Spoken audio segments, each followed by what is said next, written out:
Hey gang, welcome to Time in the Market episode 4, the video series for the long-term investor. If you're new to the channel, this is the video series in which I talk about my long-term investing portfolio that I have on M1 Finance, and then dive into details around my investing style and investing topics in general.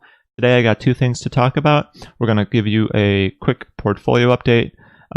This is going to be a weekly or bi-weekly video series, depending on how much I have to talk about, where I'll update you guys on my portfolio and talk about a certain subject that interests me or some news that's in the market.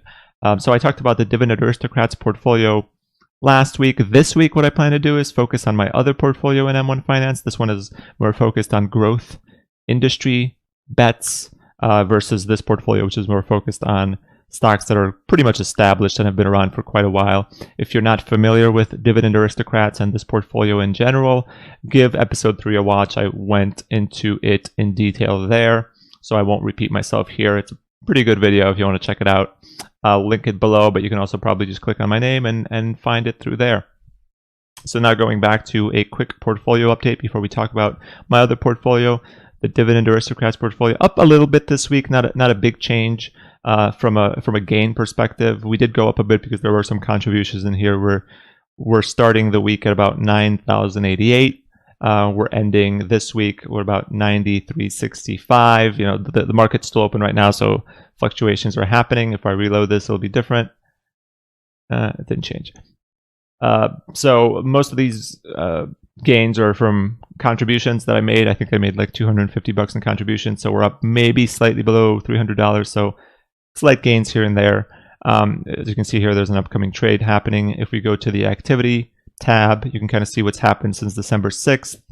There have been quite a bit of dividend payments. This is a dividend-focused portfolio. Still a very small amount of money in here. We're talking about sub $10,000, but you know, it's kind of nice to see these companies pay out as much as they do already. You know, I'm already in the $1 range on some of these stocks, and I don't own that many because the way M1 Finance works is this money that's in the portfolio is split into these 57 stocks that are in here. So, you know, my highest valued holding is at $188, so no stock has more than $188 in it. And the money is split based on the allocations I set. So to see these companies, of which I own, you know, maybe 1 or 2 shares, and some of them not even a full share. If you look at my holdings here, the number of shares I own, you know, a quarter of a share of W.W. Granger, 1/3 of a share of Sherwin-Williams, and so on and so forth. Most of these companies, in fact, I own less than a share, which is one of the nice things about M1 Finance. You can invest in a lot of stocks without having to put up a ton of capital. So, you know, I'm invested in 57 companies here and only have $9,300 on the market. Pretty great if you want instant diversification and have a specific strategy you want to follow. That's not necessarily just investing in index funds, which is an appropriate strategy as well, and one I follow in other accounts. So lots of dividends here. It's still not huge amounts, but it's always nice to see the numbers start to go up. When I started this account, you know, maybe like a year ago, I didn't have a lot of money in there. These dividends were like 5 cents, 10 cents, 15 cents. They're still small, but you know, we're getting to the dollars, guys. $1.74, $1.22. This stuff adds up. You're probably talking about like $10 in here in dividends in the last week or so, which is great to see. I made a deposit on the 10th, and like I said, you're buying 42 companies with that $100. It's nice to see that. You know, 28 cents into Stanley Black & Decker, depending on how under or over allocated it is. 50 buys this morning, actually. The biggest buy, you know, Colgate-Palmolive must have been down in the last week. Coca-Cola must have been down a little bit. So these companies have kind of been under allocated based on the performance in last week. McCormick was the biggest buy today, and I'm getting it back to the allocation with these purchases. So not a big change in the Dividend Aristocrats portfolio, but it's nice to see additional money flowing in there and the fruit of those labors via the form of dividends and market gains. So all time, we're up 27%, almost $1,000. This is time weighted. It's a bit confusing in that regard. In the last month, we're up about $131. Talking about $23 in dividends, $108 in market gains. Very cool to see. I mean, it's been a very favorable market, so it's hard to find anything that hasn't been up. If I look at some of these companies, the biggest winners for me have been WFC Corp, Target, Johnson & Johnson. The biggest losers are AOA, Smith, WBA, Ben Franklin. The good thing about this is that I don't have to like worry about whether The allocations are getting out of whack. Every time I purchase additional funds, the M1 Finance dashboard just kind of allocates them to the companies that are under target. So you can see AOA Smith is now slightly under target because of their performance in the last week. Since this is a company that's paid out 25 years in a row, dividends 25 years in a row, and probably continues to do so, I'm not overly worried about short-term performance. I'm interested in long-term performance, and I want to see these companies grow through a long period of time. And it's nice to buy when essentially things are on sale.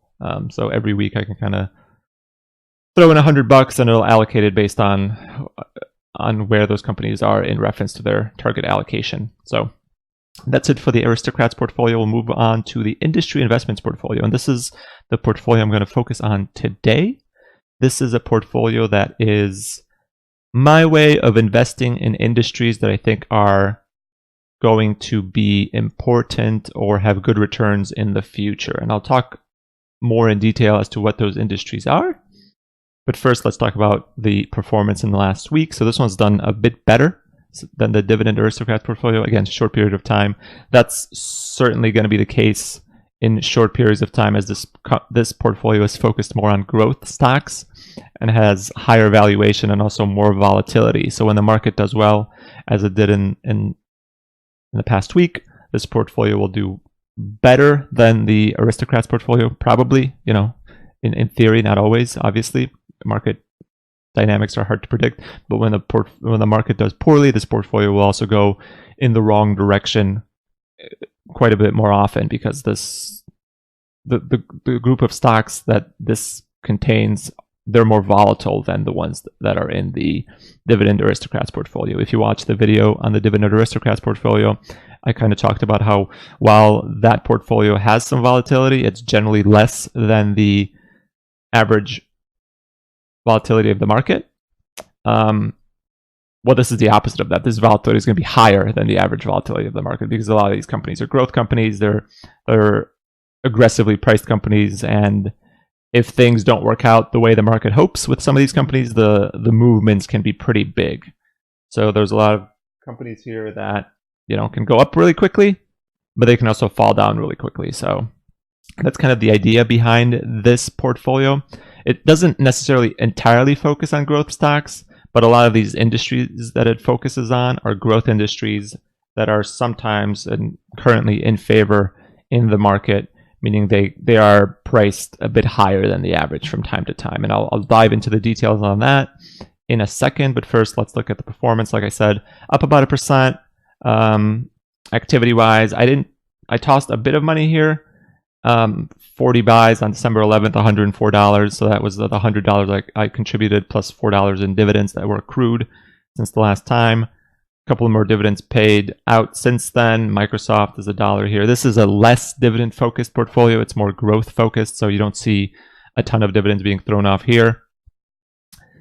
But it's still one that does pay dividends here and there. If we go back to this window here, we can kind of talk about what the various slices are and why I think they're pretty good to invest in for the future, and why I'm focused on these slices in particular. And the general idea here is that these are forward-looking opinions that I have about what's going to be around 10 years from now.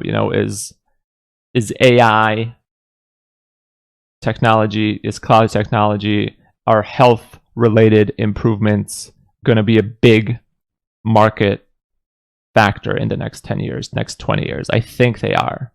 These are industries that I think are thriving, they're growing, and they're going to continue to grow. I could be wrong, but again, as with any investment, you're taking kind of a risk, and I wanted to focus on particular industries that I think are strong right now and will continue to be strong in the next 10 to 20 years. So this is obviously not the average market investment that you're making when you're buying the S&P 500.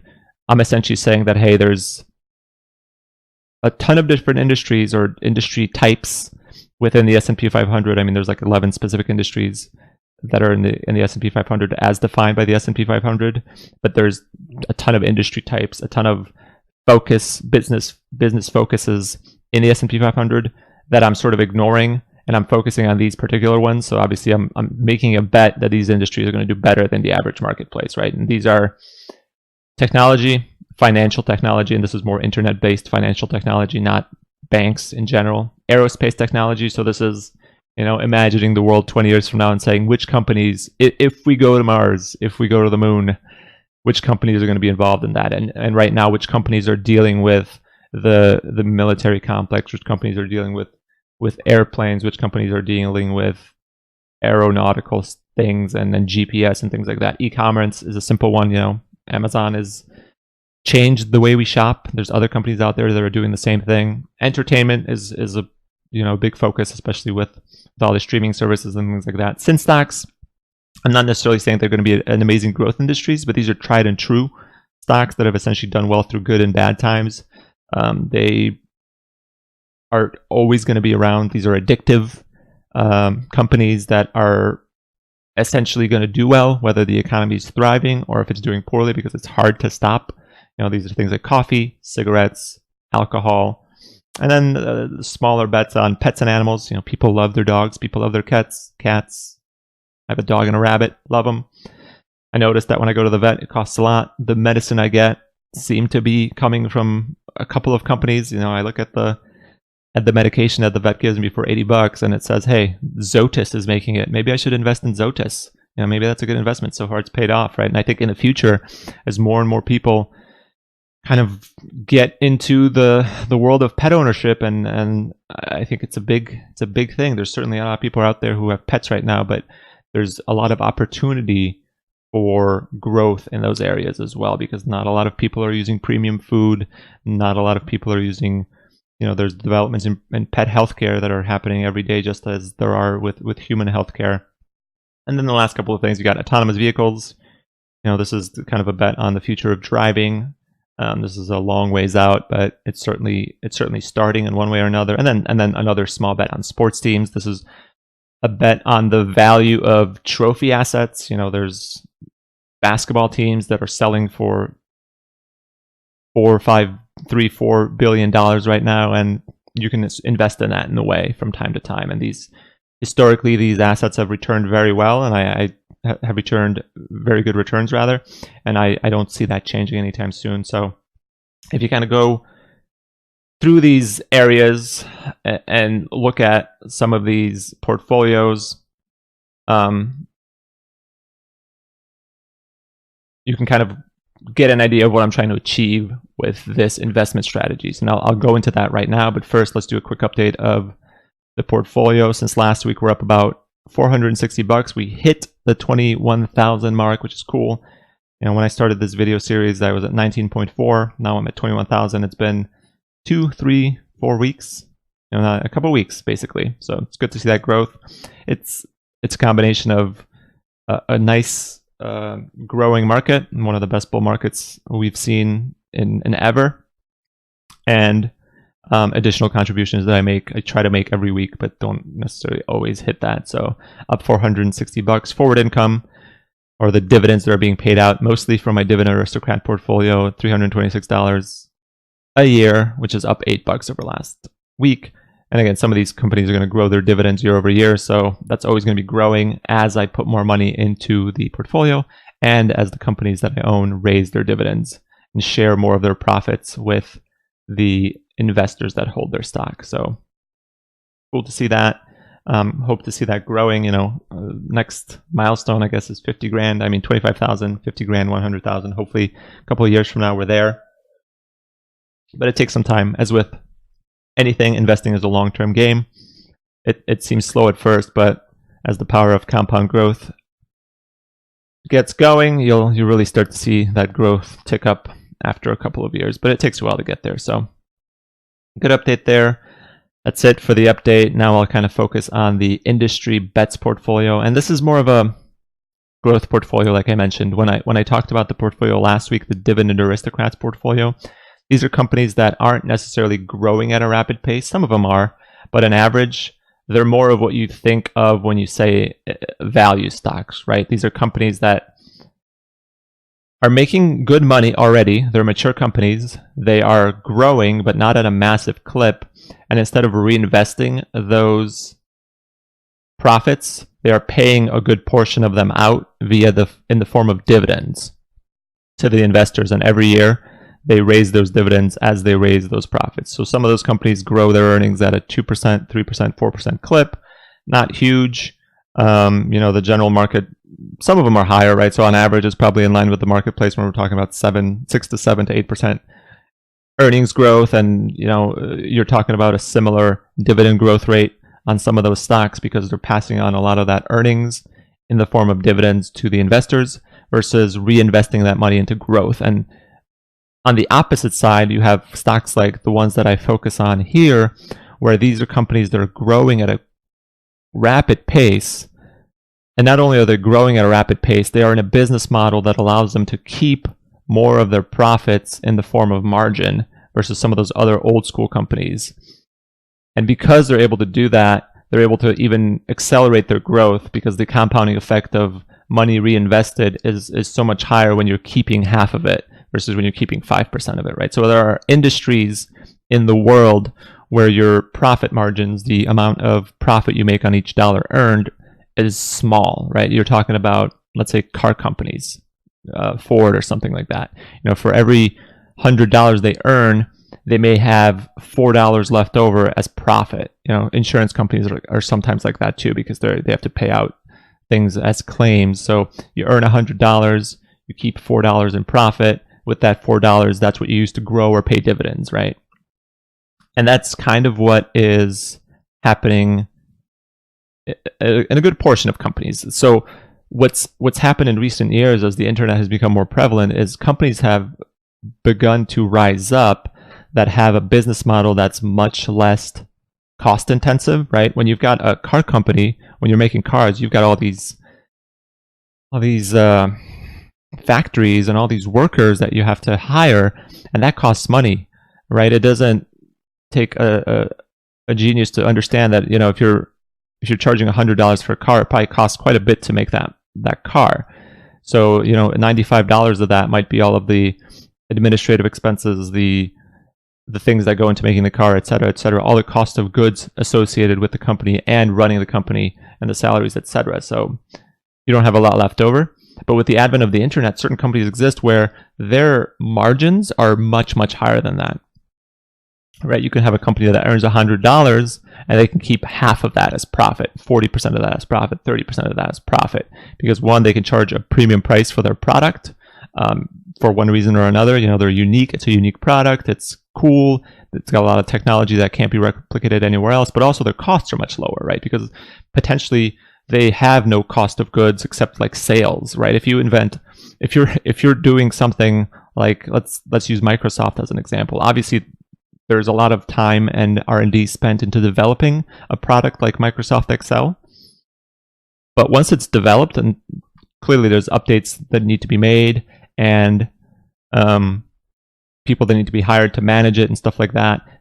I pay, I think, $69 a year to access the Microsoft Office portfolio suite, right? And that's a reoccurring revenue stream that they get.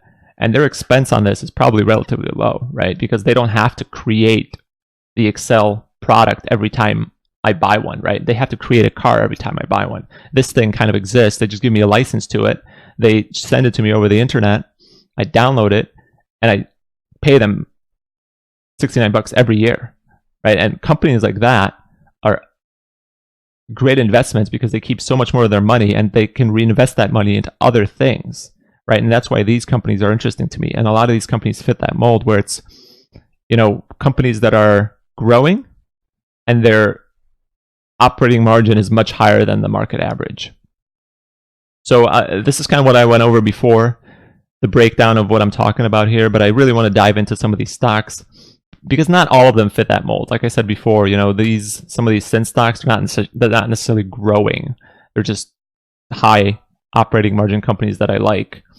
And that's pretty cool, right? Because operating margin means you're keeping more of your money and more of your money can be reinvested or paid out to investors and or used for growth. And in the end, growth is what drives stock returns. And that's kind of what I'm looking for here. So if we jump into the details here, here's what I want to point out.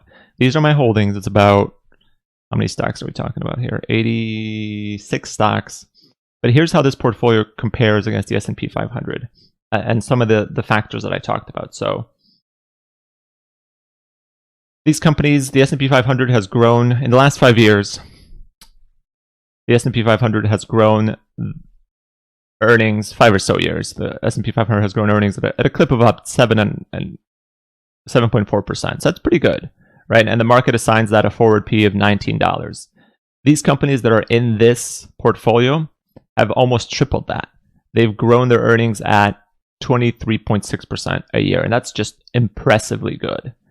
And because of that, the market assigns it a much higher PE, because the expectations are that based on the current earnings, you're going to grow them much higher, right? And that's kind of laid out in the numbers here. The expected growth in the next 5 years for the S&P 500, I couldn't really find that because there's not a lot of analytics that show that, but let's assume it's 7.4%. Again, the expected growth for these companies is about 13.7%. So obviously much lower.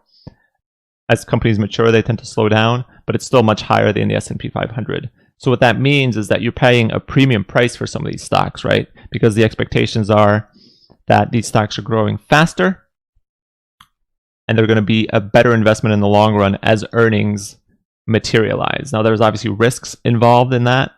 The expectations are just expectations, right? You're paying a premium for something that may never materialize.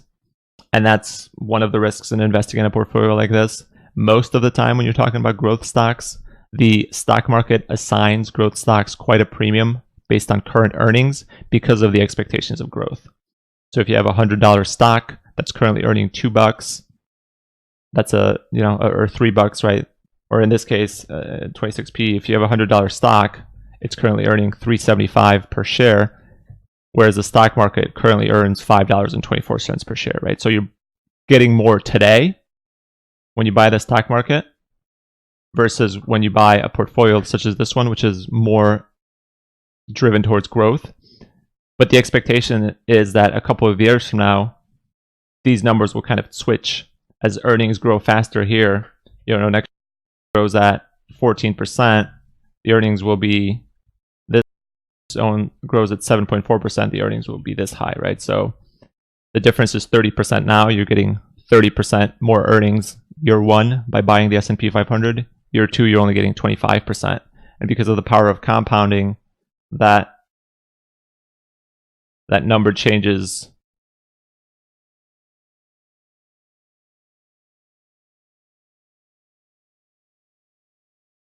quite quickly. And it takes a while for this to catch up, right? By the time you're a couple of years in, the earnings that the companies are getting are essentially the same. But that's the idea behind growth investing, is that you're buying future earnings, because the market is a future-looking mechanism, right? What you're trying to predict when you're buying stocks is what are the earnings going to be in the future, because that's what you're trying to buy. You're trying to buy a company that's going to earn more in the future than it is today. Otherwise, you're sort of wasting your money, right? You're buying part ownership in that company. And the idea behind growth stocks is that these companies 10 years from now are going to be much better than they are now. And to get that, you have to pay a premium for it. And not only do you have to pay a premium for it on the earnings side, but you also have to pay a premium for it on the sales side. The S&P 500 currently is priced at about 2.2 price over sales. That means for every dollar you spend, for every dollar in sales you want to get, you have to pay $2.27 for that. With this portfolio, it's much, much higher, because these are risky and some of them are relatively iffy bets where I have to make certain assumptions around growth. So the stock market is assigning a much higher risk factor to them and giving them a much higher valuation to them because of the expectations around growth. Now, the risk with both of these scenarios is that if some of this growth doesn't materialize, there's a potential for massive losses in some of these stocks, right? Because essentially what happens is that the reason this portfolio is priced so much higher than the market, both on the earnings side and the price over sales side, is that there's embedded expectations here. And if those expectations don't materialize, what's going to happen. Those prices are going to drop precipitously, right? If the expectation at this price over earnings is that the growth is going to be 13.7% and it ends up being 7.4%, you're essentially losing 30% in value, right? Because it's 30% overpriced. And this is, the price over sales is even bigger, but there's a reason for that. And I'm going to talk about why that reason is, because the difference in these companies and the market, and this kind of ties back to what I talked about before, is that the operating margin of these companies is often much, much higher. So for every dollar that one of these companies makes, they keep almost 9%, 8% more than the market average. And that's big, right? If you can keep 8% of your money, of every dollar earned every year, and you can continue doing that across every year, you can kind of see why that makes a big difference. It's going to grow your earnings because all that money goes down to your bottom line, and it can also help growth quite a lot because 7% every year compounded is 14.9% the year after, et cetera, et cetera. So that's a big deal. That's really the driving strategy behind this portfolio. It's what is going to drive performance in the future, and I think that a good factor of what's going to drive performance in the future, how much of the actual money earned by the company is being kept in the form of profit. And operating margin isn't the same as profit margin. There's other expenses. This is core activities. Profit margin will generally be lower because of interest payments, things like that. But this is still a very good judge of company performance. So if we were talking about companies that are operating at a level that's above the market average, and doing it continuously across the years, then you can kind of assume that these companies are doing something right. And if they are able to continue to do that into the future and compound that growth and profit that they're keeping into additional growth, additional sales, additional dividends, whatever, then you're probably going to do very well. So if we look at some of the companies that I own here, and let me just arrange them by operating margin, you can kind of see that a lot of the companies that are at the top end here are also priced relatively high by the market. We've got price over sales here that's pretty high. And it makes sense, right? Because if you have one company that's got an operating margin of 5%, you're probably going to pay less for each sale than if you've got a company that's got an operating margin of 50%, right? 10 times less, essentially, because for every dollar they earn, this company keeps almost 10 times more than the company that has a 5% operating margin, right? So if you're assigning a 1.0 price over sales to a company with a 5% operating margin, it makes sense to assign a 10 price over sales to a company with a 50% operating margin, and probably even higher, because the compounding effect of reinvesting all this money is pretty amazing, right? And that's why these companies like Visa, like MasterCard, like ICE, like Ultra Group, even though it hasn't done well recently, have done so well in the past because they've been absolute compounding forces, because they have been able to earn and grow their sales at a decent clip, but also keep a lot of that money internally in the form of profit and reinvest it, whether it be in the form of share repurchases or buying other companies or doing internal R&D to grow sales even further and to grow earnings even further, right? And that's why some of these companies have such high valuations in relation to the market, right? The forward PE of MasterCard is 33, the forward PE of Visa is 25 versus the marketplace at 19. But if I'm looking at these stocks, I'm like, wow, these companies are growing their sales, they're growing their earnings, their operating margin is through the roof. I want more of these companies. That's why some of these companies that are up here are some of the highest representatives within my portfolio, right? And these are companies that you can kind of, you probably know already, even even if you're not invested in them, what Visa is doing. And that's not to say there aren't any risks with any of these companies. Operating margin could drop, market sentiment could drop, earnings could drop, things could happen. And because they're priced sometimes for perfection, not always, but anytime you're pricing something above the market average, the expectations are that you're going to grow above the market average. And if those expectations do not come to fruition, you could see a tightening of the PEs, a tightening of the price over sales, which means lower prices, even if the earnings don't really change. And that's not good for long-term investing. And that's the risk you're making with investing in a portfolio like this one this far into the bull market, because people are always seeking growth. And the further a bull market goes along, the more expensive this growth becomes. So a company like Visa, which might trade at 20, you might be able to get a 21, 22 forward earnings, 22 price over forward earnings in the past, it's suddenly trading at 25. So if something happens where the market dynamics shift, there's more risks with stocks like these in essentially price loss in the short term.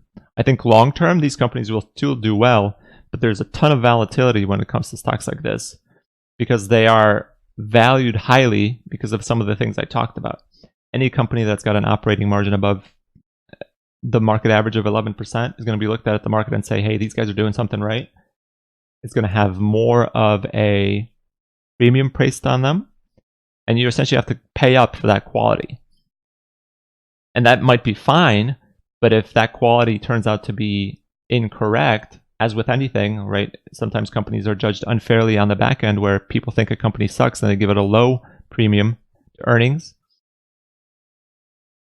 Or if on the front end where people think a company is amazing and they give it a high premium to earnings, things could work out poorly for you, right? If you're wrong.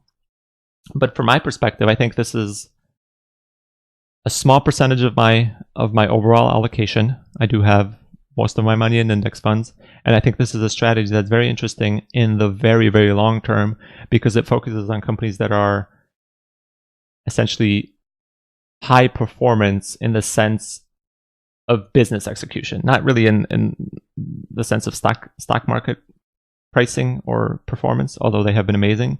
But anytime I see a company that can grow earnings, can grow sales, and most of all, keep an operating margin that's above average and sometimes well above average, I kind of want to be in that company. So it's like, hey, I'm buying high quality companies for the long run. I'm focusing on metrics that I think are important in the sense of, high operating margin and high growth and just return of, I have a lot of other underlying metrics that I pulled in for these companies that I'm not talking about, return on assets, debt ratios, return on equity, return on investment, stuff like that. But that would get too complicated. So I just want to focus on some of these things and really point out what I'm doing with this portfolio, right? Because this portfolio is not meant to be a short-term investment because there's volatility with these stocks. I think these are all great companies, but if the market moves 10% tomorrow because of how these stocks are priced, these stocks may move 20%. They're just more volatile. If you are betting on perfection and there are murky times ahead, then people are going to be too afraid to bet on perfection. They're going to move money into safer seas, whether it be other stocks like the Dividend Aristocrats, which have shown long-term viability, or into bonds or cash or something like that. And when that happens, the money is going to flow out of these riskier growth stocks in a big way. And short-term price volatility is going to be huge, which is one of the reasons that whenever I've been putting money into the stocks right now, I've been focusing more on the aristocrats than the industry bets. I'm still putting money into the industry bets right now, but it's less so, simply because I think some of these stocks have gotten priced very high. And I've also not finished in tinkering with this portfolio, whereas the Dividend Aristocrats portfolio that's it. It's got a set strategy. It's the 57 Dividend Aristocrats stocks. This one is more of a, I'm still doing a lot of research on these stocks. I'm still kind of seeing whether I'm happy with some of these allocations. And I know that I have some stocks in here that aren't as high quality as some of the ones that are up here. There's some bets in here based on the industries that these stocks are in that are pure bets, really. And that's not great when you're talking about investments. Now, I still think the portfolio is going to perform well because the majority of the portfolio, like let's look at the portfolio that's above 15%. So 61% of the portfolio has an operating margin of 16% or more. So most of these companies are very high quality companies.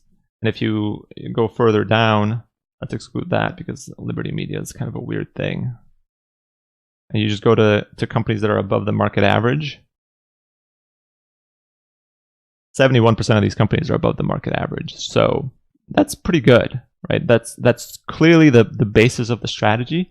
But there's also companies in here, since this is an industry bet strategy, they're kind of a bet on an industry more so than a bet on companies that are in a great industry and also have great operating margins. And these companies include things like Editas Medicine, which is a genomics, a gene editing company, which is essentially priced for pure perfection. This is a company that's already at a 1.5 billion market cap, and they have like 14 million in revenue, and you're paying $106 for each sale that you're getting, for each million. And so it's the price over sale is absolutely ridiculous. If we just go to price over sales on some of these stocks, right?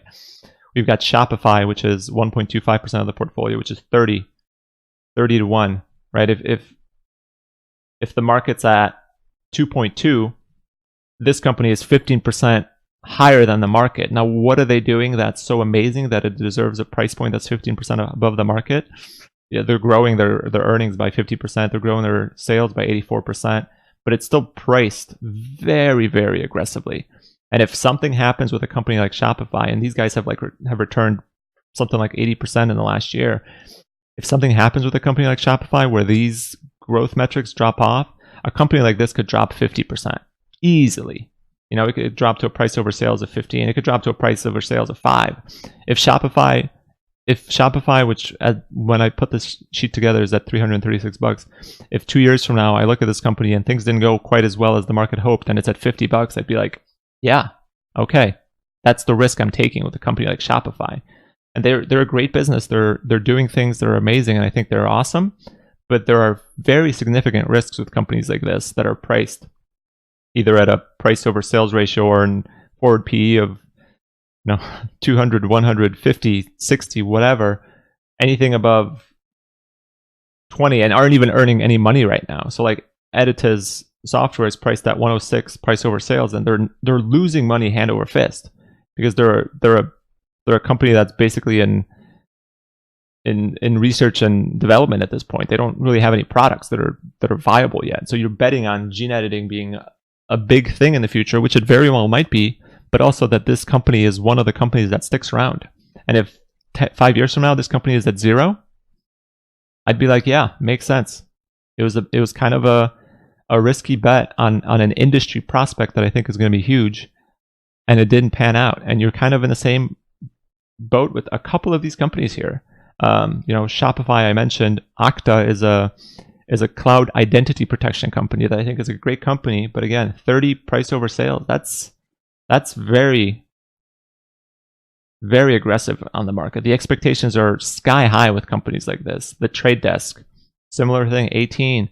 Now, some of these companies here that I've already talked about have a high price over sales, but I think that's still appropriately priced in situations like this, because a company that like Visa or MasterCard is going to just be valued so much more because their operating margins are in the 40 to 50 to 60% range quarter over quarter over quarter for years and years and years. And these companies have to be valued high by the market. So even though I have almost 10% exposure to those two companies, I would increase that because those two companies are amazing. And if their prices drop in the next year or two because of a little market collection or a big market correction, I would just keep buying more. Whereas with companies like Editas or Shopify or Okta that aren't really at that point yet where they're established, where they're making money, there's a lot of risk there. And that's maybe about 10 to 15% of this portfolio, because some of these industries are still in the like creation stage. In e-commerce has been around for a couple of years, but a lot of these companies are still very much growing. Even Amazon, which is crazy to think,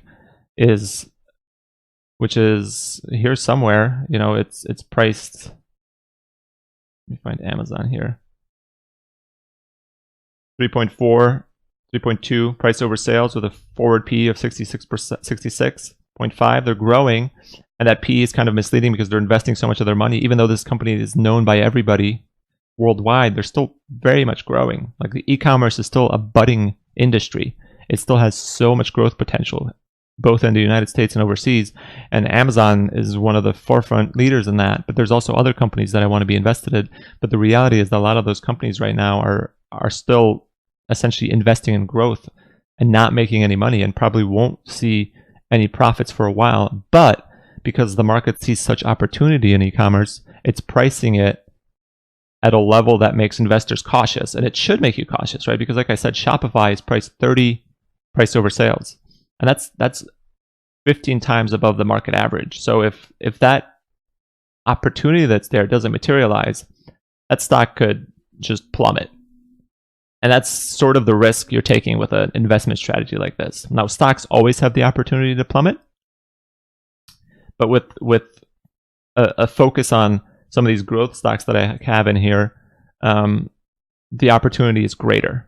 And because I have 86 companies in here, one company going out of business or two companies going out of business isn't going to kill me, and it's hopefully going to be offset by some of these other companies doing well. But there's still a risk, and anytime there's a market shift and the market dynamics change to one that's less bullish than it is right now, these companies are going to suffer, because you're still buying a business here, right? Whether it's the Dividend Aristocrats or the industry bets portfolio, you're buying something that is essentially a bet on earnings. And if those earnings start to be less clear, the price people are going to be willing to pay for those earnings is going to be lower than it was in the past. So it wouldn't surprise me if, this portfolio drops to this or even lower if there's a stock market shift. The S&P 500 is obviously going to drop. Earnings will drop across the board, but both will drop. But this one will drop at a much bigger scale than something like the S&P 500, because the S&P 500 is a safer bet. The Dividend Aristocrats are a safer bet. Some of these companies in this portfolio are relatively safe.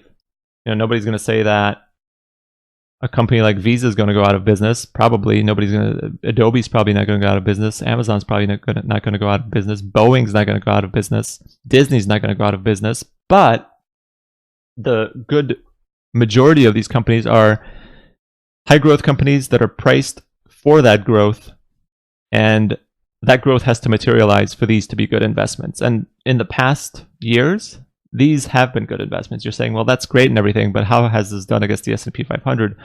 Well, the S&P 500 has rocked. I kind of did an analysis here of all these stocks, and it's difficult to do it because some of these stocks honestly didn't exist a couple of years ago. So, it kind of starts with a company like the Trade Desk, which IPO'd in October 2016. And since then, this portfolio has returned 32% against 14% of the S&P 500. And the story is kind of similar as you go down the line. The problem is that this portfolio has a lot of companies that are brand new, right? So every time you go further back, you're losing a company here and there. So Editus didn't exist until March. Square didn't exist March 2016. Square didn't exist until December 2015. Madison Square Garden didn't exist as a standalone entity until October 2015, et cetera, et cetera, et cetera. But even still, and this becomes more and more murky as you go further back because you're losing some of these companies and focusing on others, the performance has been really good. Across the board, it's done better than the S&P 500. But the problem is that, by the time you're in March 2013, 20% of the companies that are currently in my portfolio didn't exist, or were private. Most likely were private, or were part of another company and didn't spin off yet. Like Zoetis was a part of another company, for example. So that's the issue with judging the long-term performance of a portfolio like this one. The strategy certainly works. If you look at as far back as 2004, but at that point you're missing 40% of the companies that are in the portfolio right now. The strategy returned 15% year over year versus 8% of the S&P 500. So the long-term returns are there for a strategy like this one, all the way back to 1999, which is even before the tech crash. And some of these companies have a lot of tech involvement here. The return is 12.94% versus 5.8% for the S&P 500. And again, half of these companies didn't exist within this portfolio at that point. But the idea was the same. You're investing in high operating margin, high growth companies that have the potential to grow because of the way they execute their business. The problem is that, a lot of the time, if you look at some of these losses, the max drawdowns are higher than the S&P 500. The the Sharpe ratios, which is how often these guys kind of jump up and down, the volatility of these stocks, much higher. So you can have days where you're down 5% or 1% or 2% where the stock market is up, right? Because one of these companies had bad earnings or something like that. It's not going to be that drastic, but you can kind of see what I'm talking about. The risk here is that the growth doesn't materialize. If it doesn't, you're kind of SOL, right? Because the stock market will beat you. And that's essentially what you're trying to do with a portfolio like this. You're trying to beat the stock market. And as I said, none of these companies, not all of these companies are high growth companies. There are some companies in here that I have that I'm still kind of thinking about, do I need to have them in here? And these are companies like Molson Coors Brewing Company, which is a beer company, right? I do have the breakdown of sin stocks addictive, so that's in there because of that. But if I compare it to some of the other beer companies that I have in there, those have an operating margin of 30%. They're priced more aggressively because of that, but Molson Coors hasn't really been executing lately. So it's like, do I want to keep these guys in here, or do I want to focus on something else and move some of these stocks around? Freshpet is another one that's in the pet category, where this is still a growth company, but it's focused on pet food. Do I think pet food is going to do as well as pet medicines, which is where some of my other companies are focused? Do I have too much of a allocation to a company like Editas Medicine, so that's almost 1% of my portfolio, where it's so far away from being a reality that who knows what's going to happen? Do I want to lower this allocation? Do I believe that Lyft and Uber are going to do anything with the automotive autonomous vehicle revolution?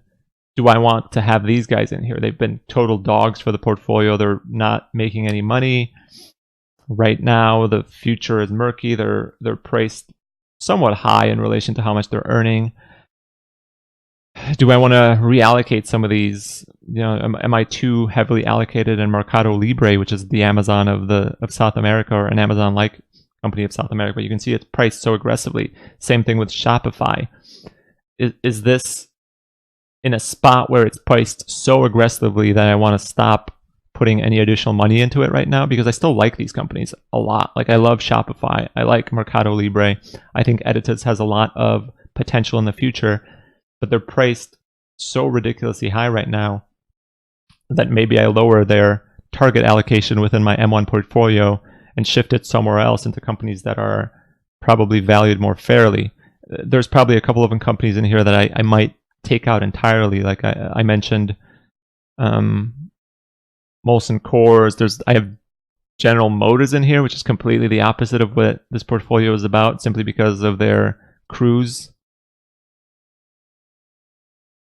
business. This is a automotive vehicle business, and it's a very small allocation. But again, this company, very low operating margins. Like I said, relatively low operating margins, and really no sales growth. The car space is so competitive.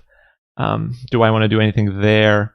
If I look at some of the companies that are generating a high operating margin, are any of them over allocated or under allocated? If I look at Texas Instruments, for example, huge operating margin, price over earnings, forward price over earnings, not terrible. It's a bit high, but I mean, they're growing their sales decently.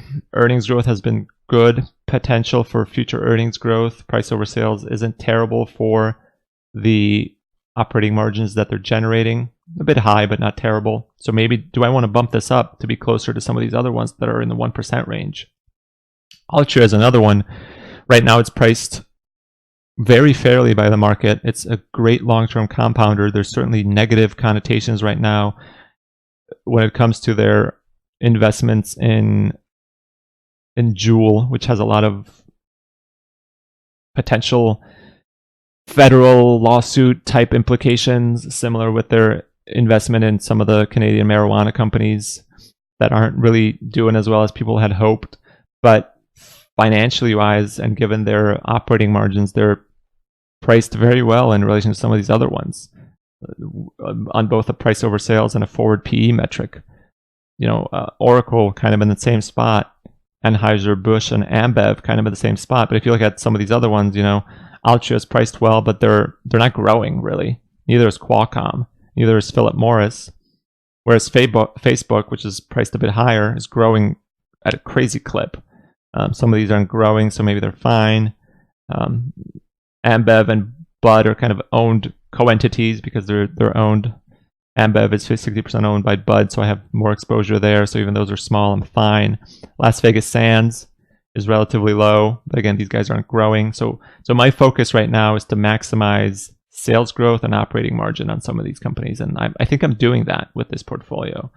There's allocations, and then on the back end, whoops. If I just go to largest by smallest, Amazon's allocated high, operating margin is low, so you kind of look at it and say, do I want to cut it? But the operating margin is potentially low here because these guys are investing so much money into their tech build out. They're in everything: pharmacy, cloud, healthcare, logistics, etc., retail. So I'm not super concerned about their operating margin being this low because it's potentially just low in the short term, and it will grow in the long term when they're not investing as much as before. It is PayPal with their forward P of 30 and an operating margin of 14, and the growth rate's pretty good, but do I want to take that down a bit? Fiserv, growth rate has kind of slowed down quite a bit on that one. Do I want to take that one down a bit? Similar with, Square is another one where operating margins are small, but again, is it an investment thing? So there's so many questions here that you have to take a deep dive into a lot of these stocks to answer, and I think this is usually my starting point. It's something like this. I put together a spreadsheet like this, pull some of this data, and kind of look at these companies and say, do I continue to like these companies? Do I continue to like where they're allocated? And do I want to make any changes? And right now, I'm probably going to do more research on a few stocks. I think I'm kind of down on Lyft and Uber, especially Uber. Those might kind of get removed from my portfolio. I'm sorted down on Molson. I think I have enough exposure to beer and alcohol in my portfolio via Ambev, Diego, Anheuser-Busch, Sam Adams. Do I want to clear up more space for others? Am I too... some of these other companies, they're small exposures, but as I go higher here, am I too exposed to companies that are growing at a slow pace? Do I want General Motors in my portfolio? Do I think Cruise is going to be a big game changer that overrules the fact that this company was just in bankruptcy a couple of years ago, and their margins are relatively low and their growth is pretty low, and the car space is so competitive? Am I putting too much faith in Elon Musk and Tesla, priced, pretty damn aggressively, and I think these expectations are relatively rosy. I didn't say much, but I do have investments in like Madison Square Garden, Manchester United, Liberty Media, Formula One, Liberty Media, Braves, which are essentially investments in sports teams in general. And I think those are good long-term investments. They're not really things you can quantify as easily as you can another business because the operating margin doesn't really matter as much. It's more of a underlying valuation of the entity that it owns, and those are difficult to predict. So that's kind of why I own those, but it's a very small allocation on both ends, and those have done relatively well in recent times. And MSG is going to split off their sports team from their business team pretty soon, from their restaurant entertainment business, and I'm just going to end up keeping the sports team because that's all I'm interested in. So that's going to be good to see when that spin-off happens. And that's kind of what I look at when I look at these companies. This is, whereas the Dividend Aristocrats portfolio is static, this is going to be more flexible. I'm going to do this type of analysis probably once a year or so, just to see, have operating margins stayed the same, have they changed? And obviously, most of these companies I know pretty well already, because when I added them in, I did a little bit of research, or a lot of it in on certain cases where I wasn't as familiar with the company. But it's good to see how they're performing, how they've performed in recent markets, what kind of percentage of my overall portfolio do they make up now? Because when I added Shopify, it was a much smaller percentage than it is now because it's done so well. Same with Mercado Libre. These things have just performed at an amazing clip. They've almost doubled in price since I've owned them. So obviously that's great, but now are they too expensive to keep buying more at these prices? Do I want to lower the allocation and just buy other stuff that I think is favorable? And yes, this is totally market timing, but with a portfolio like this, where I'm kind of trying to beat the market, I'm okay with that. For the most part, most of my investing strategy is time in the market. That's the name of the channel.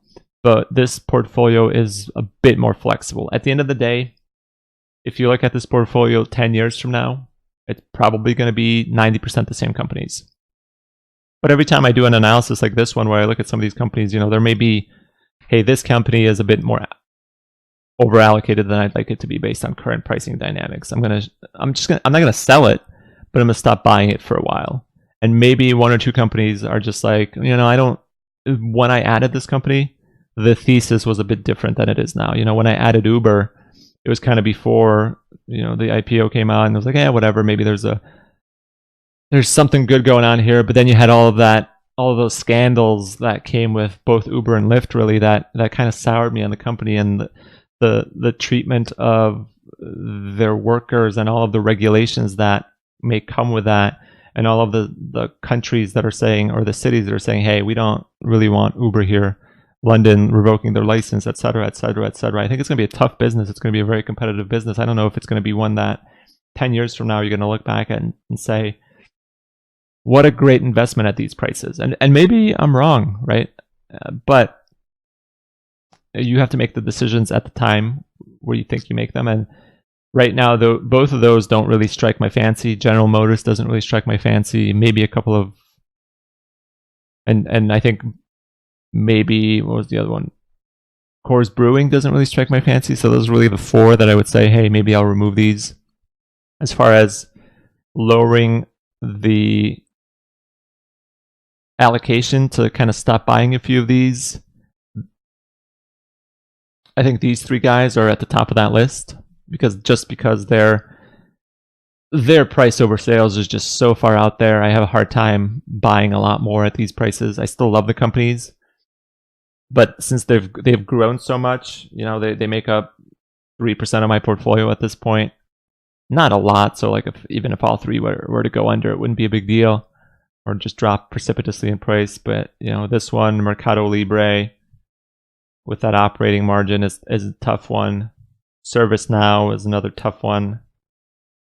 Guidewire Software is a little bit tough with how much I own. Even Salesforce, I own a little bit of that. It's a good company from a metrics and growth standpoint, but I really hate their product. I use it at work and it blows. And their margins are so low. Same with Freshpet. Their margins are so low. Price over sales is pretty damn high. And obviously the margins are low for a reason. Same with Square and Amazon and AMD. They're investing that money into growth, into future growth, into R&D, into marketing, into sales, etc. And that's going to be the case with companies that are new. As some of these are, companies are IPO'd a couple of years ago, spun off a couple of years ago, were created a couple of years ago, decades ago at most. So it's going to happen, but when things get a bit too frothy, maybe it's time to kind of look at it and say, yeah, I already own some of it, so if it keeps going up, good, I'll benefit from it. But maybe at these prices, I'll wait for a pullback before I keep buying more. And that's sort of market timing, sort of not, right? Because I'm not really selling it. I'm just making a decision based on the facts before me. And I'll do that from time to time. I'll change allocations a little bit, divert money into other stocks. But for the most part, these companies will stay as they are. I'll potentially add companies here and there if I find something that fits the criteria. If it fits into any of these categories, I may change some of these allocations depending on some of the things we talked about today. Like if I don't want to sell Shopify or Okta or Editus, I may have to just take down my e-commerce to 10%. If I don't want the other stocks to suffer in that category, or something like that, or just allocate it to other stocks within the category, or just add a new stock to replace it. So it's an interesting strategy, I think. I think it's it allows me to invest into a ton of companies that I wouldn't otherwise invest in. And it allows me to get exposure to areas that I think are potential growth areas. The risks with this are bigger than with the other portfolio that I talked about last episode, the Dividend Aristocrats portfolio. As I said a few times here, these companies have done very well in the past decade, 2 decades, as the internet has become a staple in all households. Past returns are never an indication of future performance. And right now, if you look at the way these companies are being priced, 27 forward PE against the 19 forward PE in the market. These are non-GAAP PEs, by the way. And then a price over sales of 5.2 versus 2.27 in the market. I mean, that's a lot of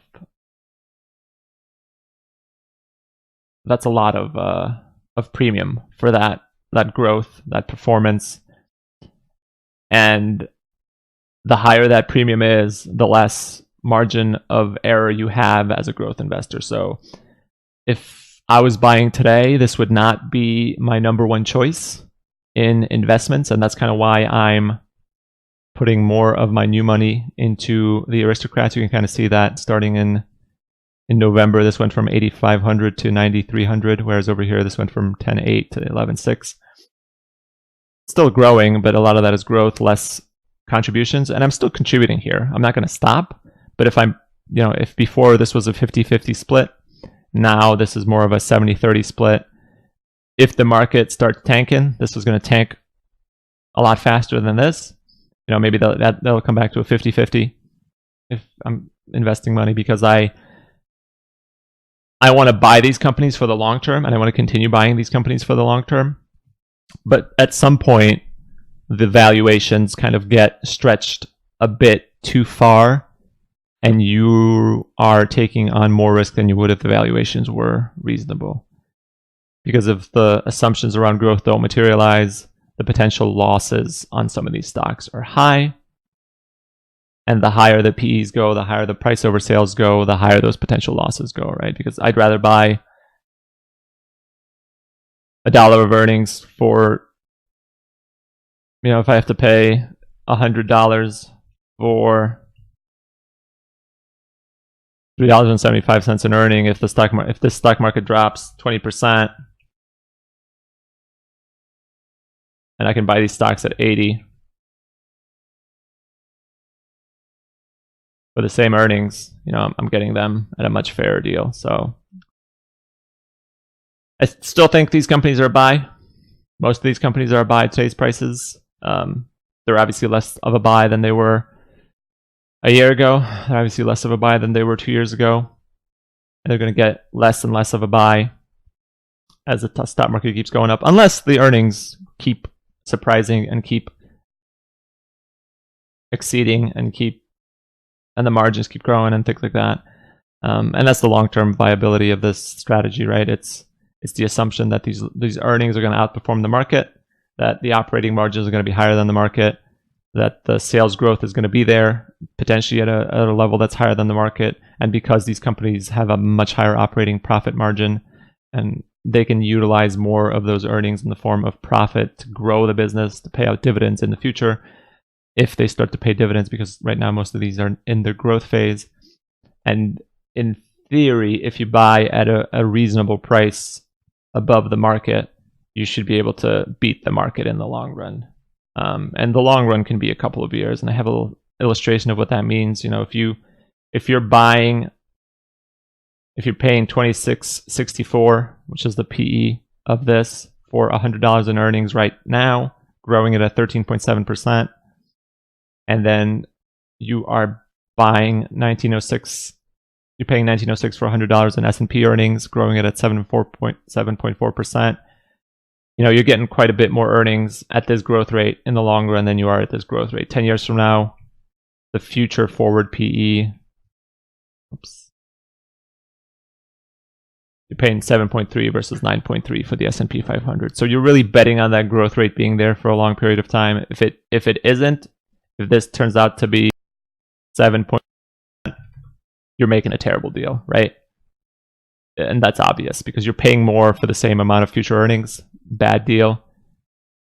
It really has to outperform the market in terms of growth by quite a bit, 3 to 4%, to kind of equal out, which is, it certainly has done that in the past. It's expected to do that in the future. Who knows if it will? Hopefully it does. That's the reasoning behind the strategy. The performance has been there. It's tough to measure it, like I said, for all of these companies as a whole, because some of them just didn't exist 10 years ago. So I can't tell you that 10 years ago this portfolio beat the S&P 500, but the companies that did exist within this portfolio, they have beaten the S&P 500 back to 1999, but by quite a bit. And the hope is that they do in the future. Short-term fluctuations are going to be crazy compared to the S&P 500. If the S&P 500 drops 20%, this portfolio can certainly drop 30-40%. So the risk is there. But this is a long-term investment strategy. This is a long-term bet, and hopefully it pays off. That's it for the portfolio. I hope you enjoyed the analysis. This is a lot of information. If you are interested where I get this sort of information, I go to FinViz, Financial Visualizations. It has a lot of this information, a lot of great screeners. I can go over that in a future video, but hopefully this video was interesting to you. Hopefully you enjoyed it. Hopefully you liked the deep dive into why I invest in this portfolio. Again, the goal is to beat the market, as with any portfolio. It has done it in the past. It's got the case characteristics that I think can do it in the future, but there's no for sure's.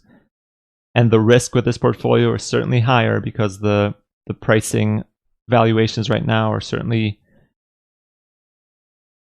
not as good as they could be if the market was a bit more reasonable and not seeking growth. So invest at your own peril. See a investment advisor before making any investments. As always, stocks can and will be volatile. They can drop, they can rise. Invest with a long-term perspective in mind and you'll do okay. But keep in mind that a strategy like this one, based on growth stocks, where the PEs are elevated and the price over sales ratios are elevated, definitely has more risk than investing in something like an S&P 500 fund, or especially an S&P 500 fund mixed with bonds, or even the Dividend Aristocrats portfolio I talked about in the previous episode. That's it for today. Hopefully you guys have a good day. I don't know if I'll make an episode next month or the next week or the week after that. It's Christmas time. A lot of stuff going on. I'll be away for a good period of time, but if not, happy holidays, happy New Year's. I'll see you in the next episode, and have a great day. And as always, thanks for watching. I'll leave all the links that I talked about below. I will leave the links to these portfolios below as well. And if you would like to use M1 Finance, there'll be a link for an M1 Finance, to create an M1 Finance account below as well. So thanks for watching. Have a great day and have a great rest of your week.